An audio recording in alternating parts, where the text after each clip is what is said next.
Okay, so it says I'm live, but let me go ahead and check on my phone and make sure that everything's working properly and make sure the volume's down. I was just watching a video with Thomas Wilson, who played Biff from Back to the Future. He's a cool dude. I always like seeing him talk about making those movies. He does some pretty funny stand up too. It's worth checking out if you haven't seen it. All right, so I got picture. So we're definitely online. So this is what I got open up for you today. Here's the mailer box. They actually did use it as a mailer box. It's probably shouldn't show my address. But yeah, here we go with Laser Power He-Man. Isn't that cool looking? Nice piece of artwork there with him facing off against Laser Light Skeletor. I'm sure it's only a matter of time before we get that. And here we got the artwork on the front with him rushing into battle with the Laser Lord of Destruction. And look, Strobo's there. So maybe we'll get Strobo. We got some of these little Alfredo Alcala goblins running around down here at the bottom. Jose Membrane says pure laser. Yes, that's right. Is Laser Power He-Man. So says Laser Power He-Man, heroic master of light energy. There's no bio or anything on here. You can see that mine already looks a little perplexed in the box. So a little brief history of Laser Light He-Man and where this particular version of He-Man came from. Sean Franklin is here. And Sean Franklin says hi. Hi, Sean Franklin. So towards the end of the line, sadly, they know it's winding down here in North America, so they decide to make this guy a European exclusive. And originally, this was designed to tie in with a potential live action Masters of the Universe television series that did not happen. And if it had happened, it would have had this thing to do with like power crystals or something like that. So the original prototype of this guy had a big power crystal knob kind of sticking out of his back, and you can see that that they made this design a little more science fiction and a little less barbarian. There's still enough barbarian here that I'm happy with it, but definitely like sleeker, less of the fur. He's wearing like kind of more standard sort of superhero trunks. And you guys might recall that like not long after the original Masters of the Universe line ended, they did New Adventures of He-Man, and you might recall I wasn't really a big fan of New Adventures of He-Man. But this is a figure that if it had been on the shelves at the time, I would have bought it. I think he's actually pretty cool looking. And frankly, I think this is more like what New Adventures He-Man should have been. If New Adventures He-Man had looked like this instead of looking like what he looked like, I think that line would have done a lot better, honestly. That's my opinion. So let's see if I can get this apart. Okay, there we go. Managed to get it open without tearing it up too much. And we have some illustrations here that instruct us on how Laser Light He-Man works. Go ahead and get this opened up. And we can see that on the inside, the insert is just kind of a plain blue background, as is typical with vintage Masters of the Universe and Origins. And I don't know if there's any... Looks like there's an instruction sheet in the little baggie with the comic book. We'll have a better look at that in a minute. I just want to make sure there's nothing else in here. This is a very flimsy piece of cardboard here. Jose Membrane says, Sean, I remember lasers in the background of my elementary school pictures. Yeah. They did that back then. Sean Franklin says, do you think Sigourney Weaver is coming back for Alien movies? Oh, well, it's possible. I mean, like, she was going to be in that one that, what's his name? Old boy that made, Chappie and, all that stuff. He was going to do one for a while. What was the name? District 9? What was the name of that movie he did where the guy turns into an alien? Yeah, like he was supposed to do an alien movie, and it wound up not have I forget the guy's name, but she was going to be in that one. He was supposed to do a RoboCop movie for a minute, and I'm not crazy about like really any RoboCop movies except for the first one. 2's okay, but yeah, like RoboCop is one I kind of feel like these days they should pretty much leave well enough alone. And District 10, was that it? I don't remember. It's been a while since I've seen it, but yeah, like I kind of feel like at this point RoboCop should just be left alone. Like they did one okay sequel and then a bad sequel and a bad remake, and I guess the TV show was all right for what it was. But he's really embedded in this package. There we go. I got him out. And there is Laser He-Man out of the package, and we see that there's a little plastic piece there. Anyway, so as much as I love the first RoboCop movie, it's one of those things where it's like, you guys got it right the first time. Let's just not do this anymore. It's like, because every time you try to do it since, it doesn't work. But I did think, okay, if you are going to do a remake of He-Man, District 9, okay, yeah. If you are going to do a remake of He-Man, if you are going to do a remake of Masters of the Universe, I keep my wires crossed. They're doing a remake of Masters of the Universe. It looks good. If you're going to do a remake of a RoboCop, which I don't think is a good idea, or do another sequel to RoboCop, which I don't think is a good idea, at least that would be a good director to do it. And, like I wasn't really like a big fan of Chappie or Elysium. I wasn't really like a big fan of either one of those movies. But what I will say about Chappie is when I was watching it is that it kind of almost, even though I didn't really like the movie that much, a compliment I will pay to it is it felt like a spiritual successor to RoboCop. Like it was that same sort of tone where it was kind of satirical, but still like a viable action movie. You know what I mean? So I kind of thought, he would be a good choice to do another RoboCop movie if he were to do another RoboCop movie, which I don't think is a good idea. But I would trust him to actually make a good RoboCop movie if somebody was going to. Jose Membrane says, I remember the Action Cap RoboCop figure. Yeah, those are really cool.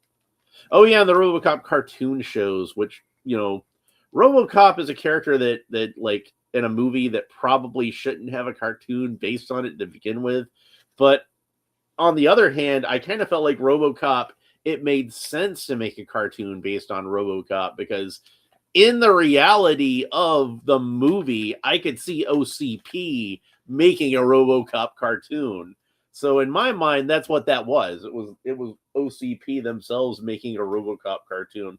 So here we've got some instructions. And of course, it's in several different languages. So they only have to print one instruction sheet. And it looks like it's mainly going to be like battery replacement type stuff. And it's sticking together. Like I'm having a hard time getting this apart. All right. So it says, press button to light up sword in several different languages. And step 2 is to play. And that's, how you take them apart. It remove and swap parts in several different languages. And then, again, the battery replacement stuff. So it seems pretty self-explanatory. I should be able to change out the battery if I have to. And we have a mini comic. Doom from Tomorrow. And you got Skeletor being split in half back there. And one Skeletor looks like he's wearing a helmet, kind of like New Adventures. And He-Man does not look like a happy camper here. And you can see he's got like, kind of like, if we looked at the He-Man figure, you see they made his hair like a little more mullety. But this picture looks like the traditional He-Man hairstyle. And of course, the original laser power He-Man came with 2 different head sculpts. So you could get the head sculpt I think I don't remember which one was more common, but one had a head sculpt that looked a little more Dolph Lundgren with the mullet, and one had the more the more traditional He-Man head. Jose Memory says French, Spanish, and English for Ultimate Laser. Yeah, like it looks like there's even more languages than that. I mean, like you can look at that. Just the word instructions is translated like 10 times, 11 times. How many times is that? 1, 2, 3, 4, 5, 6, 7, 8, 9. Yeah, 10 times on there. At least. So, and it's also really weird looking at it how like the word instructions is fairly recognizable in a lot of these languages. Like you see like half of these, even if I didn't know what the language was, I'm pretty sure I could figure out the word translates to instructions. Like one of them, like this one over here, it basically looks the same as the English word instructions. Like it's just spelled different slightly, but you can figure it out. Sean Franklin says, what if James Cameron directed a RoboCop versus Terminator movie? Well, if they did a movie based on the comic book of RoboCop versus Terminator, that would be awesome because I love that comic. That's a great comic. And of course, like one of the things that Frank Miller was trying to do at that time was write a comic book that would be impossible to adapt into a movie. That it was the kind of things that they could only do in comic books. And that would have been true back in like 1993 or whatever that comic came out. But now I think they could pull it off. But anyway, let's go ahead and read the comic book. So here we've got a couple of different panels of, I guess, what's the Planet Eternia? I haven't read it yet. And New Adventures Skeletor there. And it says, there is no world more majestic than Eternia, no world more vibrant and pure. And in a universe fraught with envious eyes, there's no world more ripe for the taking. And there's a Nordor, which is a play set in New Adventures. That was the bad guys' headquarters. And I guess the idea was like, hey, Castle Grayskull was a popular play set. What if we did a whole planet that was shaped like a skull? It was actually a pretty cool play set. Anyway, in the cold chambers of the moon base Nordor, a villain from the future plots his dominion. At last, I will return to where it began. How did I not see it before?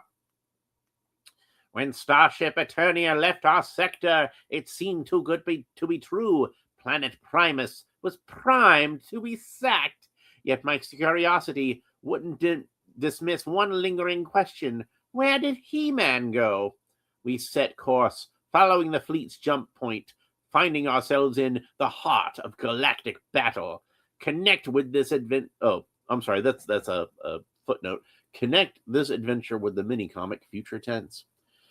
We hid in the cosmic shadows, waiting for the winds of war to cool. Now, with our technological superiority, the Eternia of yore won't stand a chance. Let the siege begin. Jose Membrane says, Franklin and I played RoboCop versus Terminator on the Sega Genesis Mega Drive in the mid-90s. That was a fun game, too. Nordor blots out the sun as it makes its descent. And you see He-Man and Teela here looking up at the sky, and Man-at-Arms. And I thought I saw Man-at-Arms. Ram Man's there, or no, it's Manny Faces. I could have sworn I seen Man-at-Arms, but I guess I missed him. And then He-Man says, rally the Wind Raiders. And then you see the New Adventures version of Sorceress. And she says, wait, He-Man, you will require advanced weaponry for this mission. And then he says, by the power of Grayskull, I have the power. And transforms again into laser power He-Man. You have the laser power. And then it's got some close-ups of like the metal gauntlets and the updated, more futuristic-looking H logo and the hilt of the laser power sword. And then He-Man flies in his Wind Raider and says, look alive! And then I guess maybe that's Teela. It's kind of hard to tell. And she's, evasive maneuvers! And then a squadron of Wind Raiders take to the skies in an all-out attack against Nordor. And then I think that this is supposed to be Flog, but he's colored incorrectly. They colored him in the same exact colors as Skeletor, but I think that's supposed to be Flog. And he says, "An aerial squadron approaches," and Skeletor says, "Kill them all!" And then a lattice of laser fire electrifies the skies as the Wind Raiders press their assault, cutting Nordor's steel wall as if it were tinfoil. He-Man bursts forth, and that's a pretty badass panel of He-Man. And it says, "Look on the bright side. At least I don't have a ponytail." "Why must you always plague me?"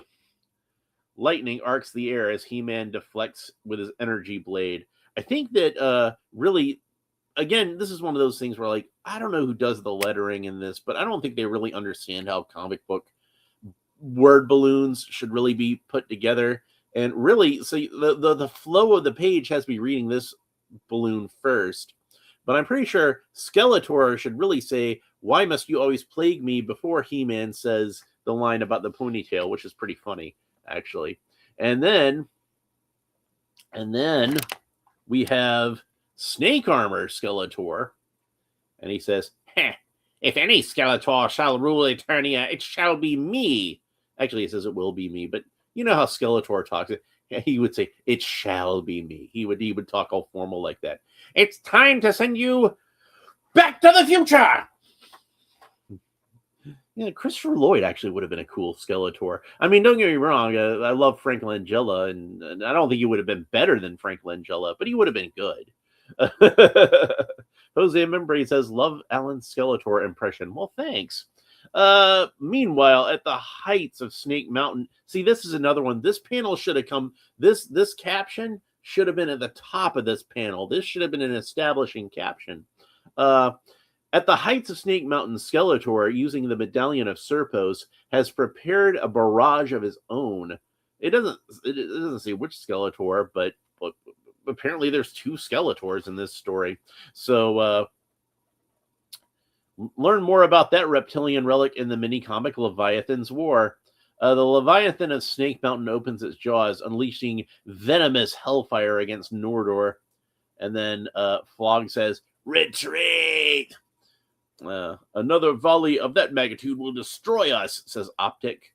Yeah, Optic's in this mini-comic. I always liked Optic. Optic was a cool design. Optic was originally designed for Masters of the Universe, but never got used, and then they made him into a new Adventures character. And "No room for stowaways. This is your stop." And they blast He-Man off the ship. And then He-Man lands on this Wind Raider that I can't tell who this is supposed to be piloting it, but it looks kind of like it might be Slamurai of all characters. It's just kind of like a generic, vaguely humanoid white shape. And the only character I can think of that might be is Slamurai. He's the only one that I can think of that's like a, I can see that being like a white ninja outfit. It's just such a tiny image, it's hard to tell. Before He-Man can return to action, Nordor leaps into hyperdrive, fleeing the super weapon fired from Snake Mountain. So they are all cowards. And then we got a really nice picture of New Adventures Sorceress. "Worry not, He-Man. The key to that hideous power from Snake Mountain has been expended. It will menace us no more. The same goes for Nordor." And then we got Skeletor down there. "Ha!" And it says, despite being victorious, He-Man was annoyed. After all, it wasn't he who saved Eternia that day, but Skeletor. Look at the Masters Universe logo on the back. So pretty decent mini comic, but yeah, that's the plot twist, indeed. Pretty decent mini comic, but it is kind of funny that, again, like they said themselves in the mini comic, Skeletor saves the day. Who would have thought? All right, so we got this plastic tab on here I was talking about. I've now removed that, and I'm assuming that that's what causes the holds in the battery for our laser sword. And there it is, lights up, and look, it kind of pulses. That's kind of neat. And it stays lit up. If I press the button again, does it turn it off? It doesn't seem like it does. So I'm figuring that that's probably one of those things like the classics version was like this too. You'll hold down the button and it'll probably stay lit up for a little bit. So it'll probably eventually turn off. Now, you can see there's this long wire that attaches in here. And the old one had a very thick handle, the vintage one. But this one looks like they've managed to shrink up the handle a little bit. So it's not really much thicker, it doesn't look like to me, than your standard sort of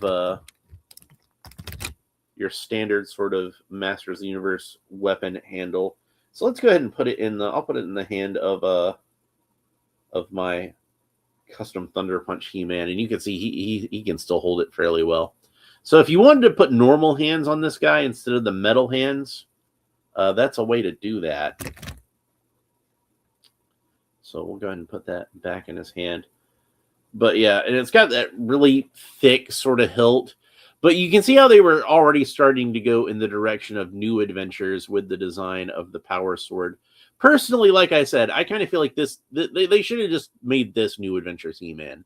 They should have just released this figure as New Adventures He-Man. He was a pretty cool looking figure. And I didn't really care for the design of New Adventures He-Man because, for one thing, he was kind of a pipsqueak when compared to the old Masters of the Universe figures. They fixed that later. And the later New Adventures He-Mans were a bit more buff. But the first one, it was too little too late. That first one was too tiny.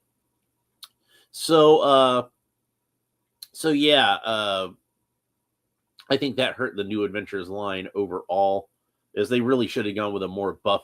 Plus, this guy like instantly looks like He-Man. Like, even though it's different, like you can see he doesn't have the furry trunks, he doesn't have the furry boots. He's definitely a more science fiction-y version of He-Man, but he's got the same sort of like armor design that He-Man has. He's got shorts and boots, and he's got this He-Man. Whereas I kind of felt like the New Adventures design of He-Man looked more like just generic sci-fi hero. Like, they could have just, like I've said before, you could have told me when I was a kid, hey, this is a new figure of Flash Gordon, and I would have believed you. In fact, it works better as Flash Gordon, I think, than it works as He-Man. Flash Gordon doesn't need to be that buff. He just needs to be like in good shape. He doesn't need to be like hugely muscular like He-Man is. So anyway, you can see that the backpack is a permanent part of this harness. I kind of hoped they would make that a separate piece, so you'd be able to have the harness on him without having the backpack, but it doesn't seem like that's the case. But there are little straps over here on the side. So let's go ahead and remove the backpack. Since that is kind of tough. It's kind of tough because I think I actually put some stress marks on the strap there.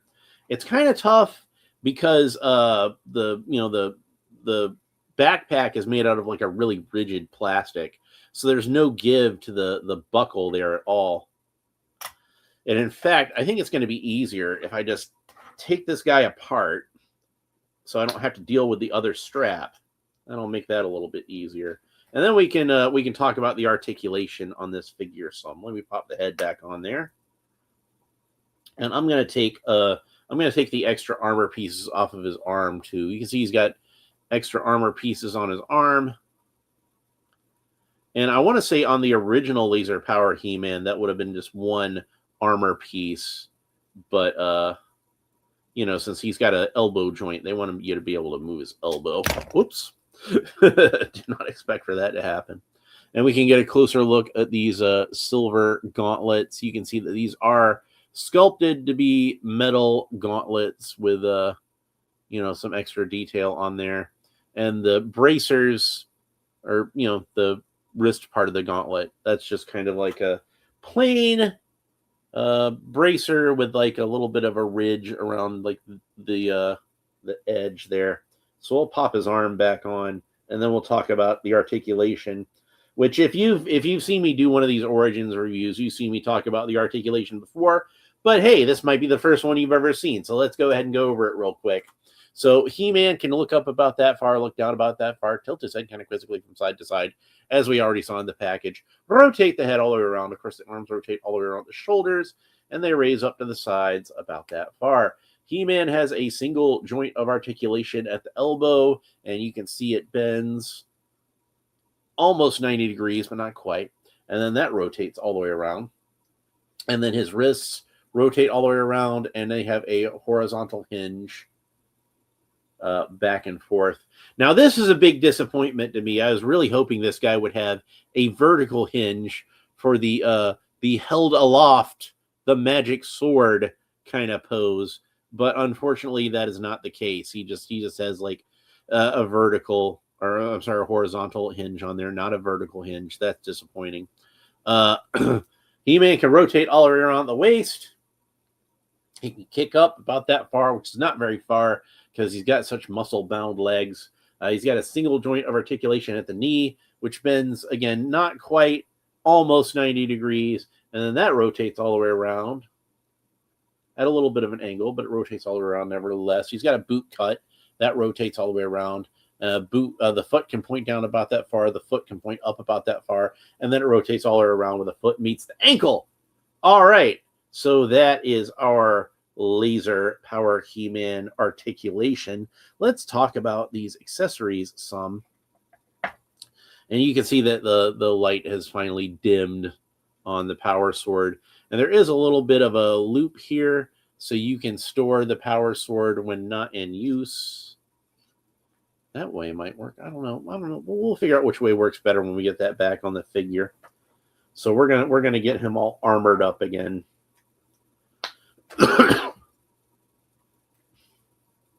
All right. And since this was kind of a pain to get that strap out of there, I don't think I'm gonna take it off of him again. I think that's just gonna stay on there. You know, with the way that these Origins figures come apart, it might be easier if you wanted to have the breastplate off of him for whatever reason, the backpack, all that stuff. It might be easier just to take the arms off of this guy and the head off of this guy and pop the whole torso. Just swap out the torso rather than try to take off the backpack again. That might be easier. I forgot to put the armor back onto his arm. So I was thinking at first that this might be warped, that it might have just got warped in the package, but I think it actually is supposed to be sculpted that way, but you can see how it the way it's shaped at the top. So we'll get that back onto his shoulder, the pauldron there, and then this extra wrist piece. And now I don't remember what direction it went in. I'm going to go with, it looks like to me that like the silver edge would go down towards the bottom. We'll check on the packaging, because I'm sure it's illustrated that way on the packaging. Well, I can't see it on both sides. He's got the back of his arm turned away, so that's unfortunate. Looking at the pieces over here, it looks like I have it put back together right, so that's good. I'm going to go ahead and put this back in there just so I got less garbage floating around. All right, set that aside. Now, some people had said that they much preferred having the vintage style head on there, and since I happen to have one over here, we might as well try it on there, and then we can see what he looks like with the more vintage style He-Man head. And like I said, when this figure was actually released, they released some versions of it with the newer head and some versions of it with the more vintage style head. So either one of these would be correct. You know, in hindsight, it probably would have been better if they'd have included a second head, so you just had that option straight out of the box. Because I kind of figured that at first, is that a lot of people would want to have that more vintage style head on there. And I've said this before, and I will say it again. I feel like the original 1980s He-Man head sculpt is one of the best head sculpts ever made for any action figure. And it's definitely the best head sculpt of He-Man. So I can definitely understand why somebody would want to have that on there. But to me, kind of part of the appeal of the laser power He-Man is having the more Dolph Lundgren looking head on there. Because obviously, they were trying to make him look more like Dolph Lundgren. He had the hairstyle that He-Man had in the 1987 movie. Even though, like, I kind of feel like the facial features of that one still looked more like the original figure, but he had more of a neutral expression on his face, not like the expression that I like on the original figure, where he has that sort of almost Mona Lisa smile thing going on. Where if you look at him, one of the things I really like about the original He-Man head sculpt, and we'll since I've got the Thunder Punch He-Man here, you can kind of see it. Is if you look at it from the right angle, he looks like he's smiling, but if you look at it from a different angle, he looks kind of like he's grimacing, and it works either way. You know, it's this isn't quite the original sculpt because it's that rubber head, but you get the idea. And this one, it looks like the same exact face as what we usually see on the vintage style He-Man sculpt, but they did change up his hair and make it a little more mullety, but really just with the way they kind of redid the bangs, where it looks more like it's sort of parted in the middle rather than just kind of like how He-Man's bangs usually just hang down on his forehead. This one's a little more sort of parted in the middle, and it also has a thing where like you can't really see his ears. Again, kind of more matches the sort of vintage style He-Man. So it's a little more mullety, but it's not quite a pure mullet. Bobby Wald is here and says, I think it was Ramen Toys that made a pretty decent Dolph Lundgren He-Man head. Yeah, they did, actually. I've seen it before. And I would recommend it to anybody who wants like a better head for their Masterverse figure. And I think it'll also fit on these. So if you wanted to have a Dolph Lundgren head on there, that's a good way to do that. Also, if you got a 3D printer, there's lots of good options on cults3d.com. Like I know I have the Mega Custom X Dolph Lundgren heads. So those are really good heads. If you got a 3D printer, you can print those out. But yeah, I've seen a lot of people be critical of this head, and I can understand why. Because if you were going to do that laser power He-Man head, just do the laser power He-Man head. You know, instead we got this one that's kind of neither fish nor fowl, and it's not quite a vintage 80s style He-Man head, and it's not quite the laser power He-Man head. And I would have liked to have seen a head, especially since that's such a rare figure, and I do really like that head sculpt. I would have liked to have had a proper laser power He-Man head sculpt, but we were denied. and that's not, again, not to say that this is a bad head sculpt. It's a fine head sculpt. If this was just supposed to be a new He-Man type of figure, like if this wasn't supposed to be a laser power He-Man specifically, and if they were just trying to do some kind of like somewhere in between New Adventures and the classic style of He-Man, the regular Masters of the Universe style of He-Man, I would actually really like this head.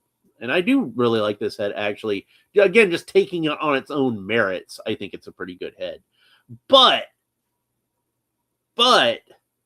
I still am disappointed that we did not get like a proper laser power He-Man head.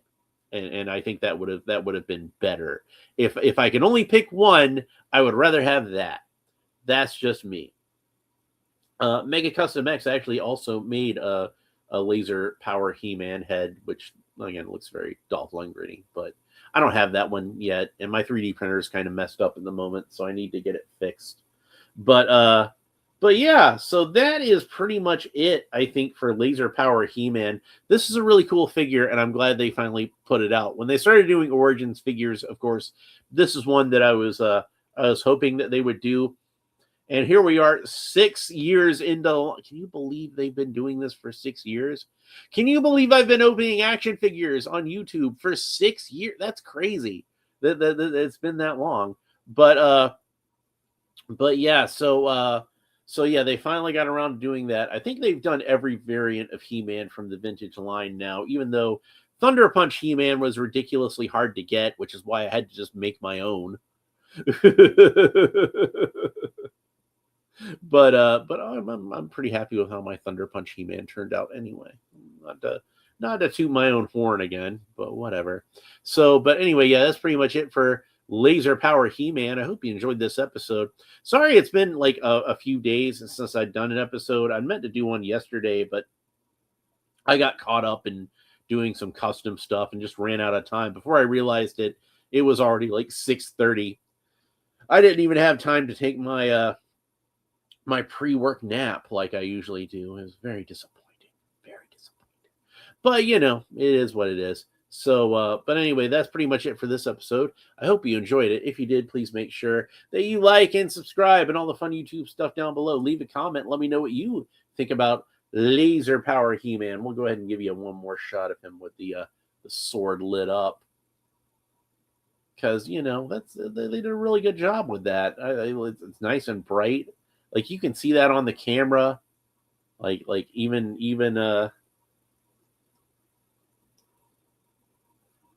with the lights on in the room and everything, it just looks cool. They did a good job with it. So, but yeah, hopefully they get to do Laser Light Skeletor soon. I'm looking forward to that one. That one was another one where, like, that was such a cool figure. I would have liked to have seen, if they'd have released those here in the United States, I would have bought them. And I was already kind of at the point where I was kind of out of Masters of the Universe by that point. I'd moved on to other things. But I would have come back and bought those figures because those were pretty sweet.